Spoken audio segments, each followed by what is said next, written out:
Hi everybody, I'm here to report on yesterday's Scottish Cup final where Rangers lost 1-0 to Celtic. And I know many Celtic fans watch this show, especially after an Old Firm game, especially one they've won. So I'm going to save you 10 minutes of your lives by starting like this. Celtic are a better team than Rangers. Individually, most of their players are better than our individual players. In general, Celtic's players are fitter, more determined, braver, more skillful, they are better organised, they are physically stronger and faster, they are mentally more aware than our guys. So it was no surprise, was it, that Celtic actually won the cup yesterday. How they did it was more of a surprise than anything, I suppose. So I've praised your team. You're the best team in the country, no doubt about that. Hopefully that won't continue next season onwards, but as it stands, we're behind you and we've got to catch you up. So I've saved 10 minutes of your lives, away back to celebrating and drinking your bucky or whatever you do to celebrate on a Sunday. I'm sure it's not going to church. Anyhow, gets back to the main crux of the matter for us Rangers fans. For those of you who watch me regularly, you'll know that usually after a bad result I wear black. So today, notice I'm not wearing black because yes, it was a bad result. We should have won the cup and we didn't. So all that's bad. But I'm going to look on the more optimistic side of it all eventually, probably. When you think back on it, it wasn't a great game, it wasn't even a good game. There was a lot of possession by Celtic, especially in the first half. They didn't really threaten us whatsoever. So although they were getting possession, they weren't really doing much with it. I don't think Butland had a proper save to make, probably the whole game, never mind the first half. Rangers actually seem to have a game plan to frustrate Celtic, to block their advances, and we did that pretty well. I would say evidence being the goalkeeper didn't have a real save to make. And then the second half, we got more adventurous, we took over, we got more possession, we were more threatening than them. If you'd said to anybody in that stadium, any time the last 20 minutes, even Celtic fans, if you said to them, one of these teams is going to score the winner in the 90th minute, I bet you even Celtic fans wouldn't have thought it would be their team because they were doing next to nothing. All the threat was coming at their end, the Celtic goal end. So that's what makes it pretty annoying, the fact that we should have won that game. Celtic weren't playing well. And yeah, we still managed to throw it away at the end. So that's just a general summary. If I can go back to the beginning or the pre-show, when we heard the teams, I was delighted Lundstrom wasn't starting. He was on the bench. I was even more delighted that Balogun and Yilmaz had made it into the defence. Right away, that gave us a better chance, although they probably weren't fit or 100% fit, especially Yilmaz. So that was good. Raskin being in midfield, that was another promising sign. Unfortunately, Drossers was still up front, but at least Cantwell was playing, so that offered a threat going forward as well. And Diamonde and who else was the other? I can't even remember who else was playing because they didn't have much of an effect, presumably. But anyhow, I cheered up before entering the stadium when I saw the team, thinking if we can play as well as we're capable of, we might have a chance. And if Celtic don't play to 100%, even more so. And that turned out to be the case. In most cases, Rangers players did play pretty well. The usual duds continue to be duds, but Celtic definitely didn't have a cutting edge to their play for all their possession, especially in the first half. So I think it's fair to say we was robbed. There was no way they should have won that game, especially the way they did.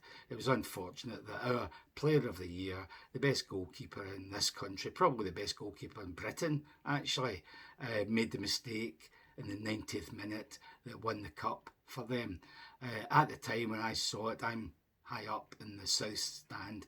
I couldn't believe Raskin let Bernardo, is that his name, get away from him. Didn't even foul him. He could have stopped him in the middle of the park. And he didn't even chase him. He was trundling behind him for I don't know how many yards.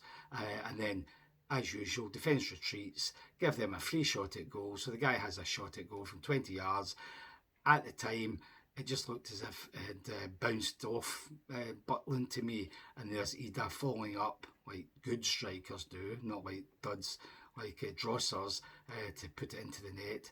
But when I saw it later on in TV, the ball actually takes a swerve as it gets near Butland. He's going one way, the ball swerves the other direction, so he just stuck out a hand to stop it going in the goal, and he couldn't actually direct it anywhere, so that's why it just went straight in front of him for Ida to pounce and score the goal.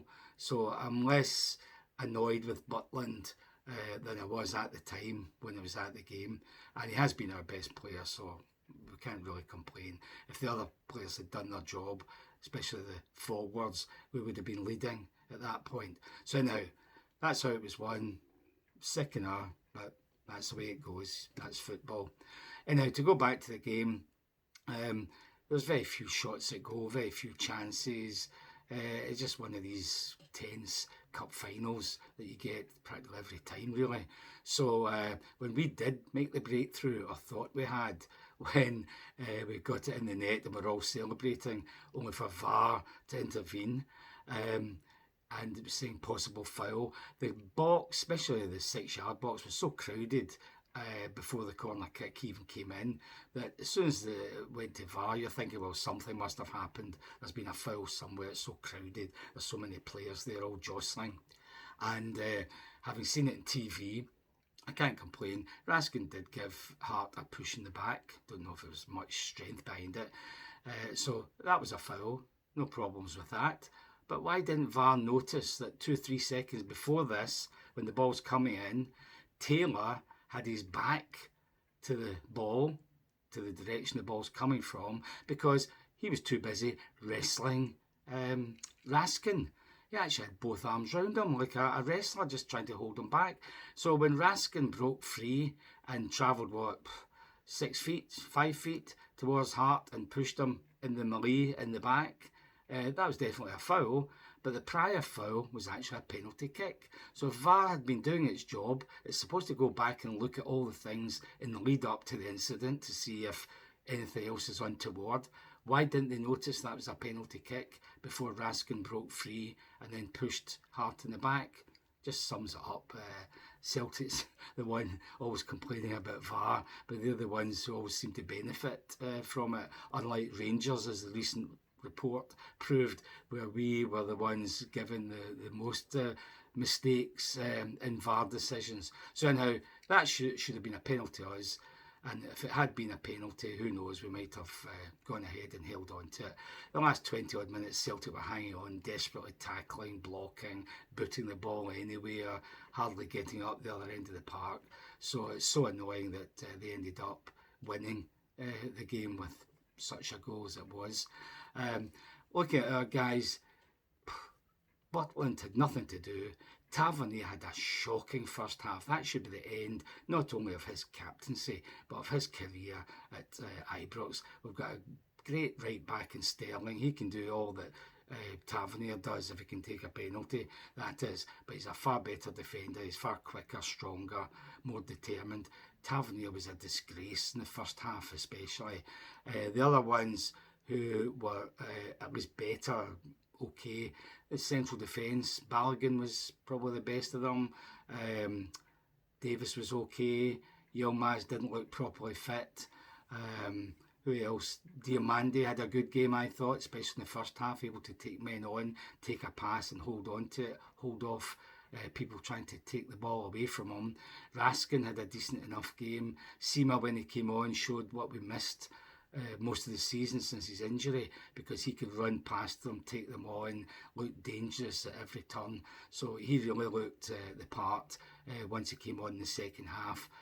Drossers was as usual, ineffectual, complained all the time, arms waving about, looking for fouls, not getting stuck in, not closing down, never getting close enough to affect the play. He had one shot at goal that he took his obligatory first touch before he shot, and by the time he shot, 3 Celtic defenders, all one behind the other, were diving in front of the shot to block it. So you've got to get rid of him, hopefully, in the close season. Who else? McCausland looked not bad when he came on, but just too late. We started the game with 4 wingers on the bench, and by the last 10 minutes, we had the 4 wingers all playing at the same time. Now that's just crazy. That's just hoping something will happen. We've got to be more organised than that. But of course, we've no strikers. Drossers is a dud. Silva is 35 pence worth of striker, not 35 million worth. So we're always going to be up against it.